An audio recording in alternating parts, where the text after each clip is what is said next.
Okay, guys, thanks a lot for coming. I want to thank Alan for having me. I'm sorry I couldn't have been here earlier in the year, but during the off season, we picked up a massive collection of Reds memorabilia from a guy in West Virginia. And we have been cataloging it and archiving it and doing all that stuff all summer long, so I just could not break away to do this program for Alan, but I'm glad I could finally do it, and baseball's still going on, so luckily it's not that far into the winter. But my name is Dennis Hasty. I grew up in Reading, Ohio, the greatest place in the world. I now live in Laughlin, the second greatest place in the world. I'm so happy to see a bunch of people I know. Dale Morgan, I went to school with Dale. Lee Roth, one of my favorite people in the whole world. Nick Roth, the second favorite person in the whole world. So it's just glad to see everybody here. Like Alan said, I work at the Cincinnati Reds Hall of Fame and Museum, and I've been there about 15 years. And if you would have told me when I was a kid that I would do that, I would not know what to say. Honest to God, I would not know what to say. The people I get to see, the people I get to hang with, the people that know my name, it's just amazing that a guy like me could even reach that type of thing.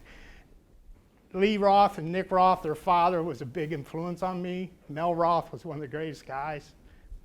Great guy. Anyway, I brought a bunch of goodies to show you all. Hopefully we can, I kind of want to show you some stuff, talk about it, and talk about how we preserve these items and that kind of thing. And hopefully somewhere down the line that'll help you all with something that you might want to preserve.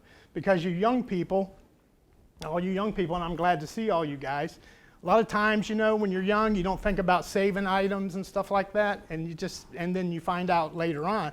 And this happens to a lot of ball players who played in the major leagues and stuff. They just didn't think to save their stuff. You know, they didn't think to save their gloves or their hats, and then they find out later on when their career's over, boy, they sure wish they would have done that, you know. Pete Rose is probably the main guy that saved most of his stuff, and Johnny Bench was good about it. He saved a lot of his items as well. But we'll start off with something simple here. Now this is the 150th anniversary of the Cincinnati Reds. This is a game ball. And the thing about this game ball, it actually has the 150 logo on it. So that makes it kind of unique and different. You can see that it's an actual Major League ball that they use, and they use hundreds of these during the game. Now what happens is Major League Baseball started an authentication program. And what that means is, like say Joey Votto's batting in the third inning, and say Joey Votto hits a foul ball, they take that ball, they put a sticker on it, and then they sell it to raise money. So the ball, you coordinate that sticker with the Major League website, and it'll tell you that Joey Votto hit this ball foul in the third inning on this day off of this pitcher at this time. See what I'm saying? So it authenticates every possible move that baseball that they do. It's amazing the program that they have now that they can authenticate. Because you know, one of the bad things about it is people bring in a baseball and they say, yeah, Johnny Bench hit this ball, you know, hit this foul in 1972 and I caught it. You can't prove that, you know. I remember when I was a kid, I was at a game with Lee Roth, and Lee Roth leaned over the rail and caught a home run ball, and I still got that ball to this day, but that was in 1972. But anyway, we'll talk about this pennant. Now, back in the day, and they still do, the only problem is beer advertising is now got to the point to where you have one beer for one sponsor for every team, and it's Budweiser that sponsors the Reds now. But back in the day, you had local beers that were made in Cincinnati, and this is one of them. Burger Beer was one of the major sponsors of the Reds. Can you folks see that in the back? Burger Beer was one of the major sponsors of the Reds for years and years and years. Now there were other beers too, Schaenling Beer, Wiedemann Beer, Hudepole Beer, Heirloom, Student Prince. There were all kinds of beers. Bavarian, there was all kinds of beers in the Cincinnati area, and at one time or another, they did sponsor the Reds in some way. Either you see the advertising on the wall, whatever the case may be, but Burger was one of the main sponsors of the Reds. As a matter of fact, one of the greatest Reds announcers, Wade Hoyt, he was getting up in age, but he was still doing the broadcasting. Well, the Reds switched sponsors from Burger to Wiedemann Beer. So Wade Hoyt he retired, he quit. He said, I've been telling people for 40 years to drink Burger beer. I can't tell them to start drinking Wiedemann. So he actually retired and quit broadcasting the games because he didn't want to tell them to drink Wiedemann beer. Everybody knows Pete Rose. This is Pete Rose's rookie card. Now, at one time, this was worth about $2,000, and now it's dropped a little bit in value. But Rose came up as a rookie in 1963. You're welcome to touch it. Welcome to hold it if you wish.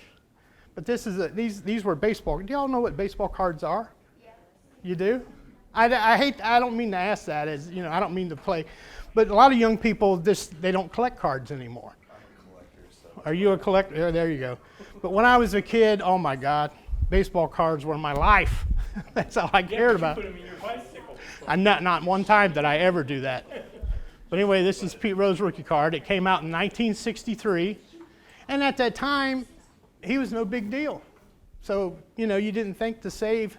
I mean, he was a local kid, so he got a little bit of press, you know, a little bit of people talked about him because he was Pete Rose, but you had no idea he was going to wind up to be the hit king, you know, to have more hits than anybody ever in the game of baseball. That's pretty amazing. But anyway, that's why that card, because it was a rookie card and everybody didn't save them and, you know, and you didn't keep them in good shape and condition and all that like you do nowadays, that's why the value is so expensive. But anyway, that's Pete Rose's rookie card, 1963 Topps.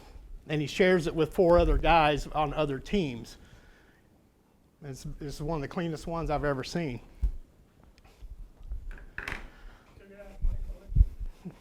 Yeah, do you have one? I've got them all, sorry. I'm sure you do. So unfortunately, he's the only one on the big red machine I don't have his rookie card. Yeah, it's an expensive one. Johnny Bench is pretty expensive too.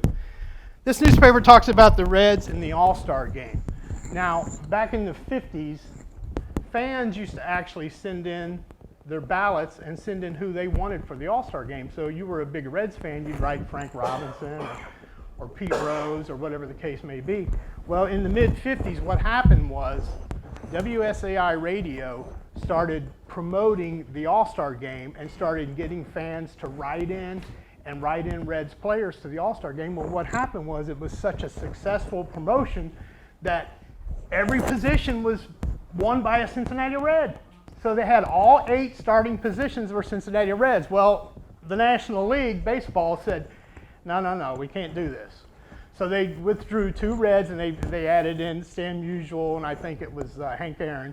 They added them in and from that time on, and that was in 1957, and from that time on they took away the fan vote. And then Major League Baseball voted for who was in the All-Star game. And then they finally brought it back in 1970. So, and they still do it today, only now you have to, do you remember going to the game, you'd get that little card and you had to punch it out, you know, and you'd write in who you want to, you know, Chris Sabo or whoever you wanted to vote for, and you write it in. Well, now they do it all online, you know, so once again, you know, the internet has changed things so dramatically about, you know, now you can do your tickets on your telephone. You know, you don't even have to have tickets in your hand. Now you can pay for everything on your phone. You can do everything on your telephone. So it's like, you know, it's kind of taken away from the charm that way it used to be. You know, I remember when the ushers would come down and hand out those ballots. You know, they have big stacks and they'd hand them out, and everybody would be punching their little ballot in, all that stuff like that, and you'd put it in the box on your way out of the game. And that's all a thing of the past now. So, but anyway, that's because WSAI and the promotion they did, they took away the ballot, they took away the fan voting. So, and for about a 15-year spell there or so. So, but that newspaper. Now, this is another thing too, talking about preservation. Okay, now a lot of people like to save newspapers, and I know once again, you young kids, do you ever read a newspaper? Yes. Do you? I know it sounds silly. But. You read the funny paper? Well, see, that's great because that's the way it used to be. Everybody did, right? But you know. The next day or the same day too. Oh, sure. Yeah. Sometimes they would print 2 papers a day, so you'd have the morning edition and the evening edition. But you know, you got to remember this. the newspaper was so popular because there was no television back then. There was no television. All you had was radio, and even before radio, all you had was newspapers, and that's how you got your news, was from newspapers. But anyway, talk about preserving a newspaper. If you want to keep a newspaper, like a lot of people kept, say, the moon landing or the Kennedy assassination or whatever the newspaper might be, the number one thing you want to remember, okay, on saving a newspaper is, number one, don't keep it in the damp basement where there's water and stuff, because that's terrible for paper, okay? Number two, you have to save your newspaper completely flat, because if you save it folded, newspapers came folded. If you save it folded, what'll happen is it'll deteriorate at the crease, yeah. It'll deteriorate and it'll ruin your newspaper. So you have to save it completely flat. And then keep it out of the basement if you can. It always amazes me how, you ever stop and think about what you keep in your basement? Wedding photos, important documents, all that really important stuff that you don't want to lose. You can get another couch, you can get another chair, you can get other stuff like that. But your really important stuff, you put it in a box, you set it in the basement, you set it on the floor, and what happens? You get a leak, or and things like that are ruined. So never keep your important stuff in the basement. It's the worst thing in the world you can do. Get you a tub or whatever, put it under your bed, whatever the case may be. Now here at the Reds Hall of Fame, this is just a traveling edition that we use to show for things like this. We have the complete newspaper, saved completely flat. Now we take it to extremes because we have it wrapped, in between acid-free paper in a box and all that kind of stuff out of the elements and all that stuff. So we do it a more professional way, but just for your own sake, you need to do that. Seriously, keep it flat. One thing too, I wanted to bring. Who remembers? Now, you young kids may not remember this, but there was a manager for the Reds. His name was Lou Pinella, and he took the Reds to the World Championship in 1990, and that was unfortunately the last time the Reds won the World Series. We won't say that too loud, but anyway, Lou would get a little hot under the collar sometimes, and there was a close play at first base one day, and Lou come out and he started arguing with the umpire, and he grabbed the base and he just pulled it out of the ground and he threw it. Well, if you ever watch that video, it just seems so cumbersome. The base just bounces and all that. So I brought an actual base to show you what it's like. You got this metal peg. It goes down into the ground. Now, first of all, I want you to hold this.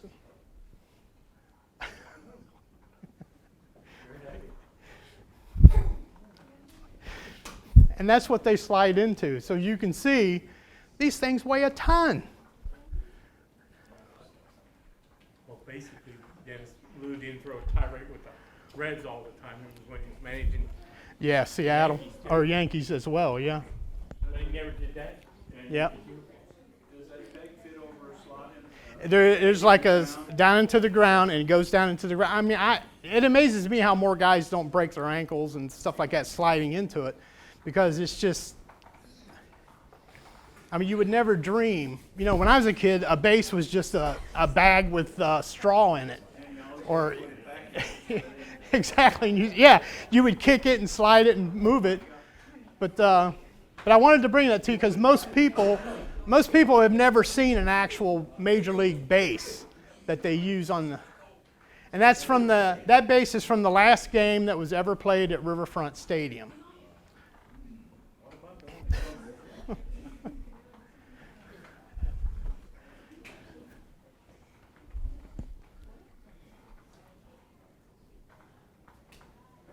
But you can see that's nothing like you would think, is it?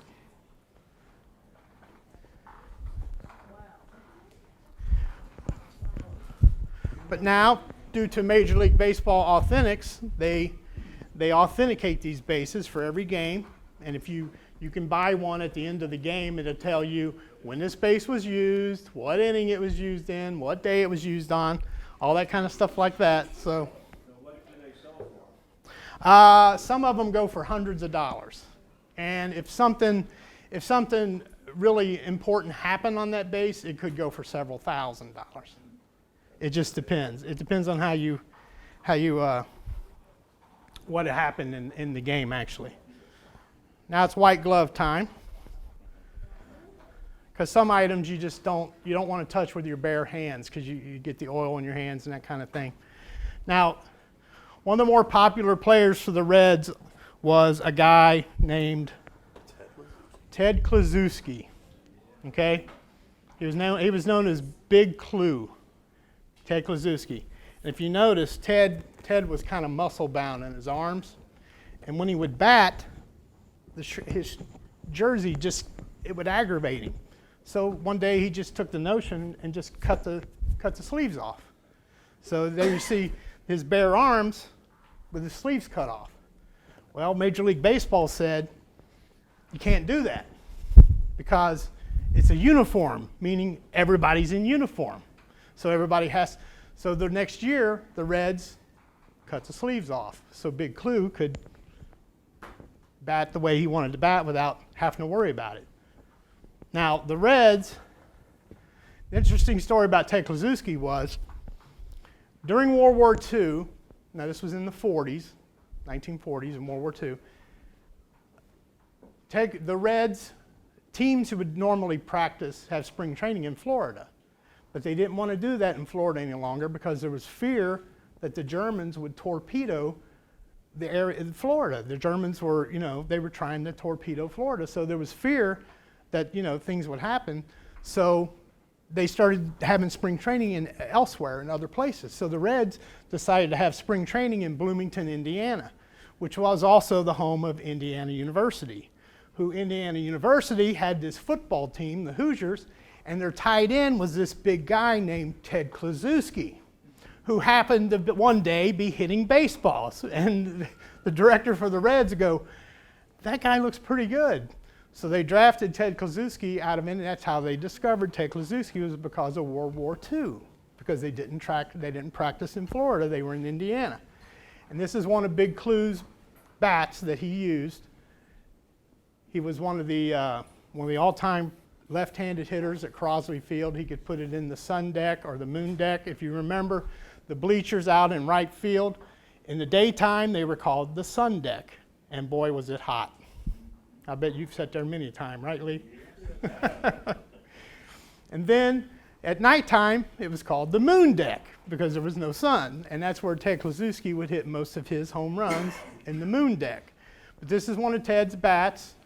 Now, Ted was one of the more popular Reds of all time. He had a steakhouse here in Cincinnati, and people just loved Ted. And he wound up coaching the Reds and the Big Red Machine during all the World Series championships and all that. It was Ted Kluszewski, and he unfortunately passed away in 1988, right before opening day. And the Reds actually wore a black armband in honor of Ted Kluszewski.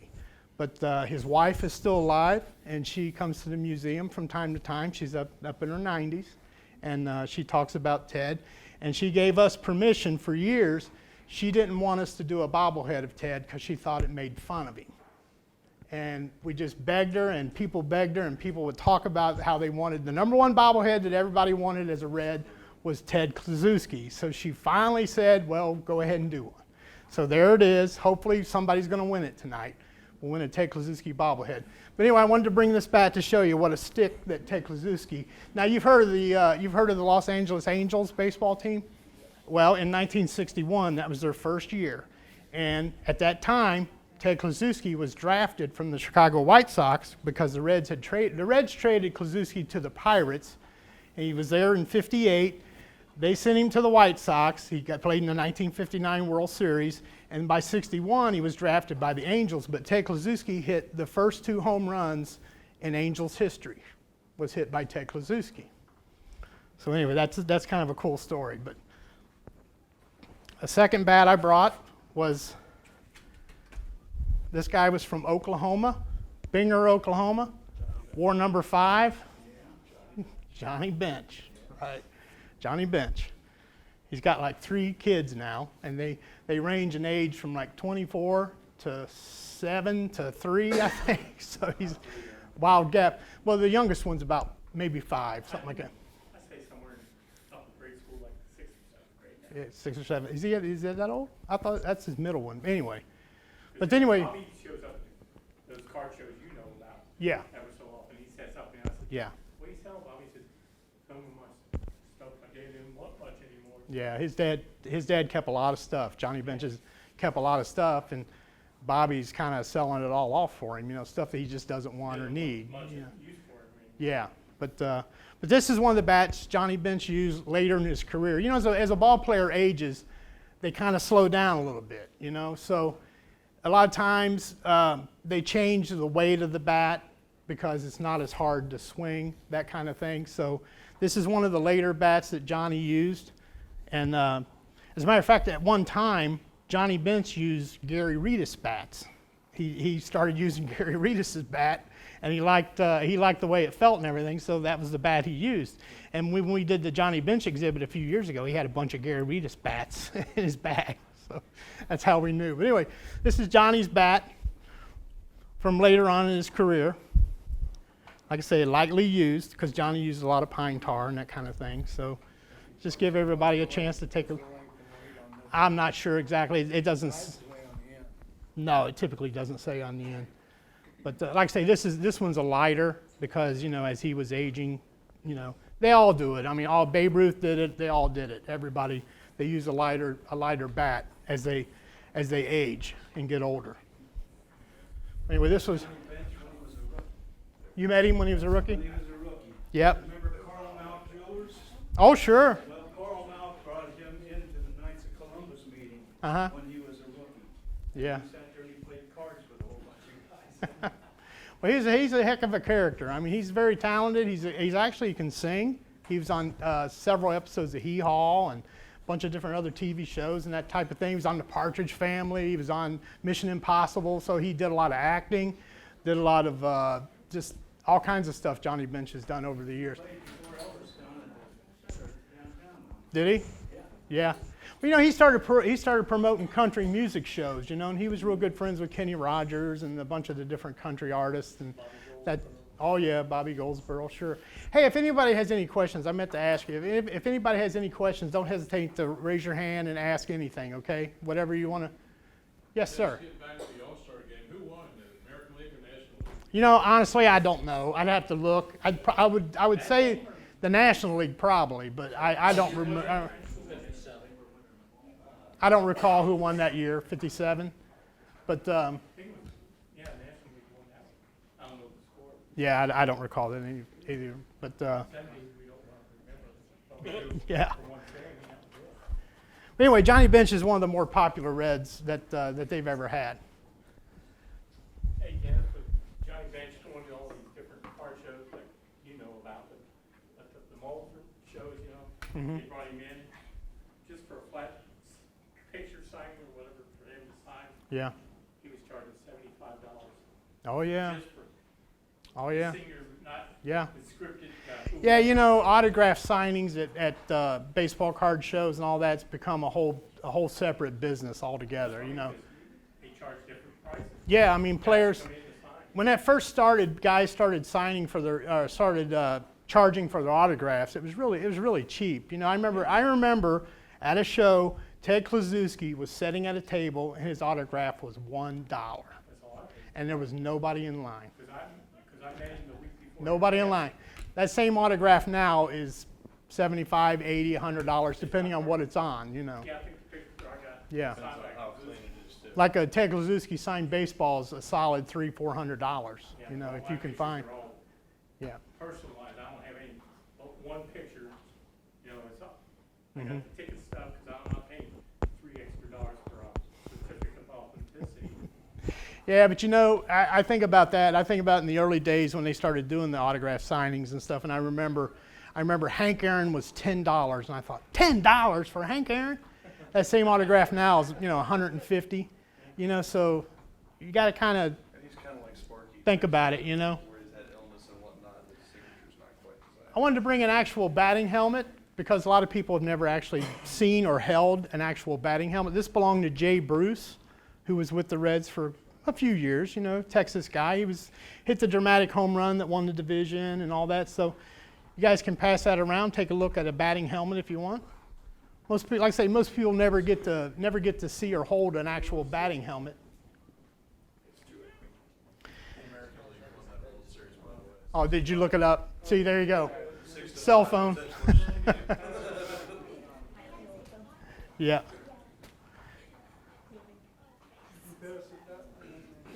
Now the Reds this year, because of the 150th anniversary, decided that they were going to make replica uniforms.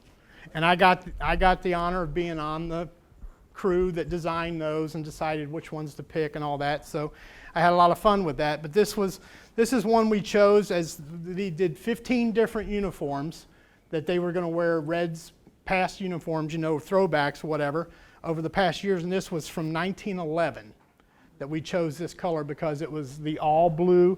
They wore blue pants with a blue top and a blue hat, which is for quite a few years in the early 1900s, the Reds actually wore blue uniforms like this.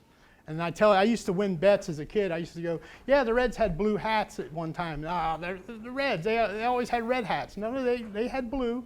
And I would win bets from old guys telling. But anyway, I brought one of these to show. This is one of the actual ones that they wore this year to celebrate. They were all sold out. Did you try to buy one? I tried to buy one of those. Yeah, see, once again, they sold all of these through Authentics. Hat to that uniform was Yeah. the one I was trying to You see the little silver sticker? settling for the 39. The little silver sticker tells you exactly when it was worn, who they wore it against, all that kind of stuff like that. So you can purchase that. Those numbers on the back. 11. Now the interesting thing was, and this was the bad thing, Major League Baseball, we wanted to make them as authentic as possible. Well, the Reds teams didn't have numbers on their uniforms in 1911. It wasn't until 1927 that the Yankees first started putting numbers on their uniforms. The Reds didn't have numbers on their uniforms until 1932. So all those years before that, there was no number on the uniform, And the Reds didn't put names on the jersey until 1964. So Pete Rose, first year as a rookie, he didn't have his name on the jersey. And if you remember, the Reds used to have the name at the bottom of the uniform, if you remember that. Like the vest kind The vest, yeah. Because the reason was, and it was just for an absolute simple reason. There wasn't enough room at the top, because it was a vest, to put the name, so they just went ahead and put it at the bottom. Well, let's some of the folks in the back here. But anyway, this was the design they wore in 1911. So that one's for sale? No. No, they're all sold out. They went they went very quickly, trust me. Very quickly. Because I really like the hats, the look of the hats. Now the first World Series the Reds ever participated in was 1919, okay? And this is the one that everybody talks about because the White Sox threw the World Series and the gambling and all that. But little facts known, actually some of the Reds were gambling as well. So it wasn't necessarily just a White Sox thing. It was more of a, yeah. and the Republicans are very. Well, I'm just saying, back then they both, because let's face it, an average player didn't make much money, so if you could pocket $5,000, that was a lot of money in 1919. But anyway, the Reds made it. They were one of the best team. They won the National League pennant. They were the best team in the National League, and so they were going to play the Chicago White Sox in the World Series. So what they did was they bought them all brand new uniforms, shiny brand new uniforms, and that was the design that they chose, was this design right here, 1919. Of course, Major League Baseball made us put a number on the back. They didn't wear numbers in 1919. But anyway, so that's kind of neat. This is one of the more desirable ones as well, because it was the Reds' first World Series that they ever participated in. So anyway, you get an idea there. So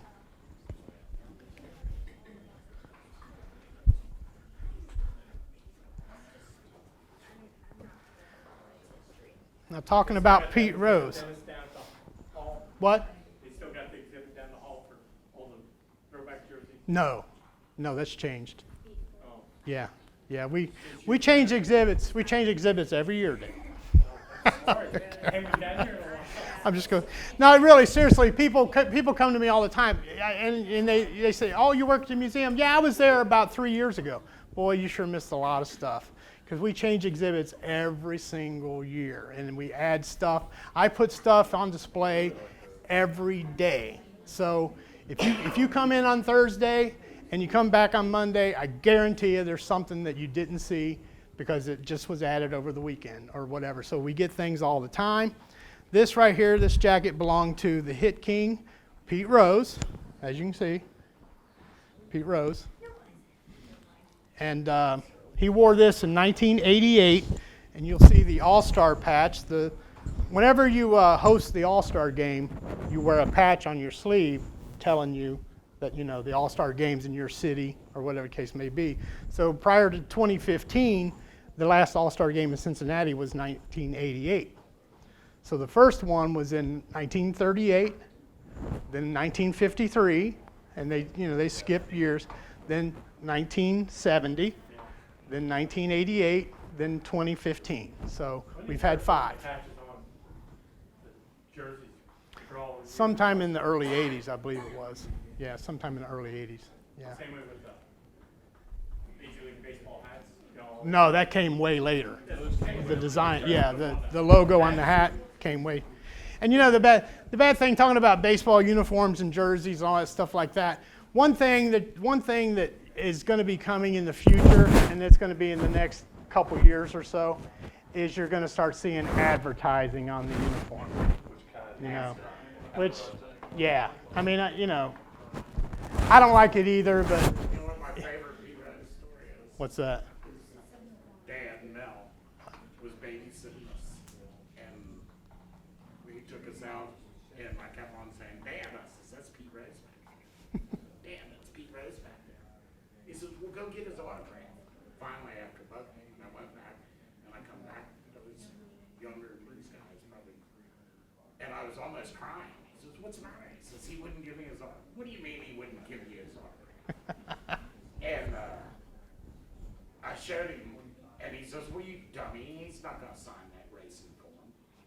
Dad took us to the racetrack, and Pete Rose sits at Riverdale, Right. and he said, "He's not gonna sign that racing form." And he gave me a popcorn box, and Pete Rose signed a popcorn box. Yeah. But he wouldn't sign that Riverstown racing You still have it? form. The popcorn box? No. Okay. But anyway, this is one of the jackets that Pete wore, nice heavy jacket. If you remember right, you ever notice that now a lot of times managers don't wear uniforms, they just wear like a sweatshirt or something. It's kind of like change things. Pete was one of the first to kind of do that. He basically didn't wear his jersey top a lot of times. He would just wear a jacket or a sweatshirt or something like that. And now Major League Baseball has kind of caught on to where now they have advertising and slogans and all that kind of stuff on the manager's jersey. You'll probably see it tonight if you watch the playoffs tonight. But this is Pete's jacket. He signed it. He always signs the hit king, 4256. Now everybody remembers the number 4192. That was the hit that broke Ty Cobb's record. But the record now is 4256. So you have to break that record. So anyway, I know you're a Pete Rose fan. Anyway, that's Pete's jacket from 1988. They got the where the Cincinnati hyphenated. Do- Space between the letters. Yeah. A lot of times you'll find out on jerseys like that you have gaps, from buttons and zippers and that kind of stuff. Oh yeah, here we go. But all right, now moving on. This is one of my favorite jerseys. Now young people won't recall, but does anybody remember this was worn by Joey Votto? Do you remember it was Mother's Day? A few years back, Joey Votto hit 3 home runs, and he hit in the same game, and he won the game by hitting a grand slam to win the game. There was like an hour and a half rain delay, and the field was muddy and sloppy. As a matter of fact, you can see the mud. You can actually see the mud on the back of Joey Votto's jersey. Okay. Well, anyway, this is the actual jersey. I think I brought this to the Kiwanis Club, didn't I? And showed it? Yeah. Anyway, that's Joey Votto's. actual jersey. It's got a few rips in it and that kind of thing, but you can, like I say, you can actually see the mud from the rain delay. And he hit 3 home runs that day, and he won the game. His third home run was a grand slam. So, huh? Yeah, yeah. My nephew Timmy, Joey Votto, threw him his hat. Yeah. Well, playing first too, you know, but we were offered some money for this jersey. Of course, we turned it down, but we were offered like $10,000 that day that they happened, but we decided to hold on to it. And this predates the whole authentic, you know, program that Major League Baseball has done. So this predates them doing that. But anyway, we held on to it all that time, and decided that this is a keeper, you know. So this is one of the, yeah. All right. Well, I'm running out of stuff here, but Hey, Dennis, well, I'm getting back to Pete Rose for a second. He'll sign his name, but he will not personalize anything with Major League Baseball. And I asked, you know, Steve, of course. yeah. He said he will not personalize anything with him with Major League Baseball, because I said, why? He said, because of his banishment from baseball. He cannot personalize anything with Major League Yeah. Baseball.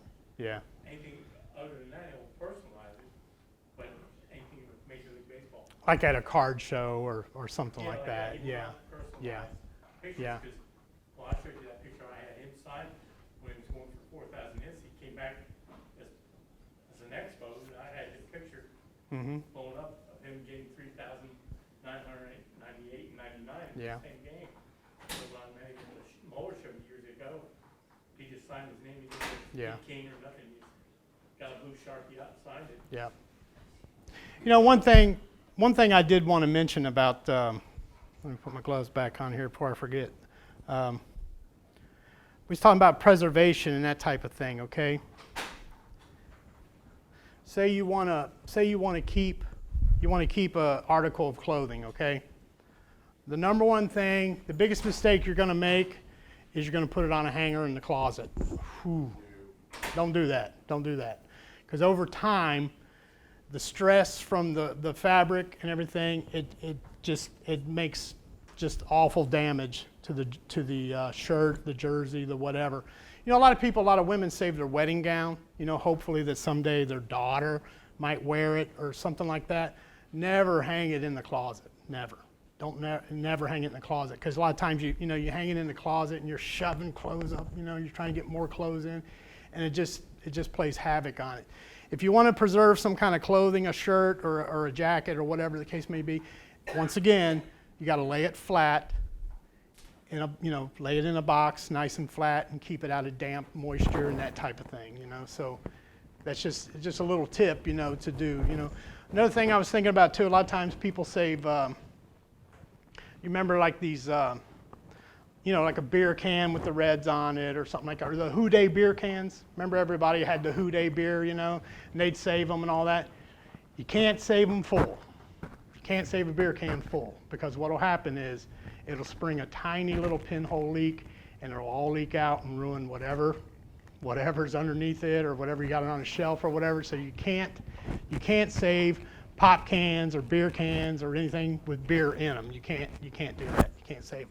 So always drain them out if you get a chance. You know, wash them out and you can save them that way. But another thing too is like cereal boxes. You remember like the Pete Rose cereal box, you know? Well, people save them with the cereal in them.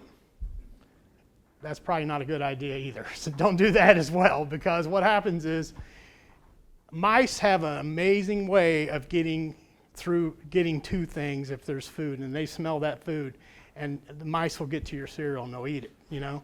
Or believe it or not, you can get bugs in it. Bugs can get in there and work their way from the inside out. I know it sounds silly, but they can. So you don't want to save cereal in a box like with Pete Rose or whoever on that. And then another simple thing too is if you knock it off the shelf, the sheer weight of the cereal will crush your box. And another thing too is cereal over time, the box bows out because the cereal settles and it bows out. So it's just not a good idea to save that kind of stuff in a box like that. All right, let's draw for a bobblehead. First of all, any questions at all about the Reds or how to preserve an item or how to save an item?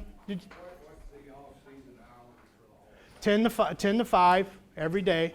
We're open every day except we close on Sundays in the off season. That hasn't quite happened yet. And we're not open during bingo games. So if there's a bingo game down there, you don't want to come down to the Hall of Fame and pay $35 to park because there's a bingo game. So we close on Hall of Fame days. Yes, sir. Oh, $20,000 probably. Yeah. How much are actual game jerseys in there? The new ones? No, game used.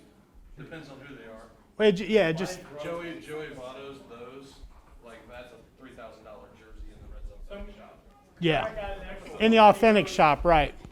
home jersey, and it's got the Rolling 7 on the inside of the tag, on the inside. Steve, I guess, that runs the sports investments. I took it up there and had it traced. I'll give you $1.50 for it right now. Yeah, and he's gonna turn around and sell it. Yeah. Yeah, so, Question. Yeah, do you remember Hank Stewart? Oh, sure. Yeah. He was a local Carthage boy and a local athlete, and he was a Yep. publicity director at one point in time down Yes, he sure was. We have a lot of Hank Zurich's.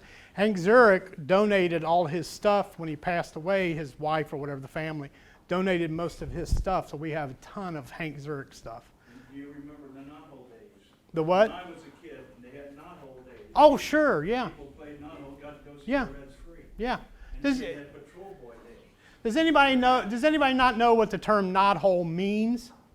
Like for baseball, knothole? They had to look through the fence. Through the In the early days of baseball, kids they'd find a hole in the wood. You know how you find a panel of wood and it's got a hole, and they would look through the hole. That's hence the term knothole. Knothole. You look. sneaking into the game. Yeah, it's that simple. Really, it's that simple. A lot of times, things you find out are just because they're that simple. You know, I was reading the other day about steamboats that would come down the river. Now, you've heard the term. Has everybody heard the term highfalutin? When someone thinks they're a little better than you, or they think they got a lot of money, or whatever, you used to say they're highfalutin, right? Well, that came from the term from the steamboats. That was originated here in Cincinnati. That came from the steamboats who had the big smokestacks, and they looked like flutes. The big smokestacks on the boats looked like flutes, and they were highfalutin. And that's where the term highfalutin that's how that came. There was another term that also came from that we can't talk about. But anyway, any other questions about the Red? Just a comment if I could. First Hall of Fame player induction, 1958. Yeah. My uncle asked me if I'd like to go to the game that night. Were you there? I was Wow. 15 years old at the time. And I said, sure. We didn't know anything special was going on. Things weren't publicized then. Yeah. We got down to the stadium, and we couldn't get tickets any place except the moon deck. He said, do you want to sit out there? I said, well, since we're here anyway, let's do it. That's when we found out that was happening. We saw The very first induction. Yep. Bucky Walters, Frank McCormick. Frank Yep. McCormick, Yep. everybody. Yep. That's great. That was in 1958. The Reds Hall of Fame was started in 1958. Now, they didn't have a building or anything like that, so they just would induct players over the years, and they would give them the plaques, the bronze plaques, and they would hang those in Crosley Field, like at the support beams. You would see like a plaque of Ivor Goodman or whoever, and that's what they did until 2003 when they decided to build an actual building, and then the Hall of Fame opened at the tail end of the 2004 season. So there was really no place, no actual building, but to keep the stuff, to keep the plaques and stuff. Any other questions? Yes. I'm sorry, where is the Hall of Fame? Okay, if you go down to where the stadium is, and you're standing in front of the stadium, to the right is there's a long building right there it's Joe Nuxall Way, or it used to be Main Street, Joe Nuxall Way, and there's a big long building. That's the Hall of Fame. So you have the Reds offices on the third base side, and the Hall of Fame is on the first base side. If you go down to the stadium, you can't miss it. Big gigantic letters, Hall of Fame. It's right across from the Holy Grail bar. the Holy Grail, yeah, right there on the banks where all the bars and stuff, all the different things, the restaurants and stuff are. Now, one thing I did want to talk about too, 1869 Cincinnati Red Stockings. You know, we always hear about how, boy, we're the first team ever, and we're the, you know, that's not necessarily. The truth is, okay, 1866, they formed the Cincinnati Baseball Club, and by the late 1860s, teams started paying players, you know, a good player here, you know, a couple players there, not the whole team. So Cincinnati decided they were just going to pay everybody. So they weren't necessarily the first professional team, but they were the team that made baseball what it is today, because they won every game. They were 57-0.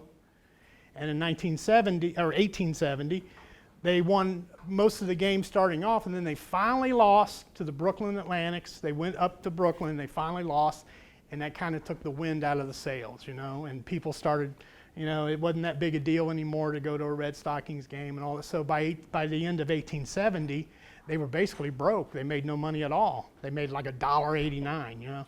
So George and Harry Wright, who had formed the Red Stockings, took the team, well, not the team, but took them and a few of the players, and they went to Boston and became the Boston Red Stockings, okay?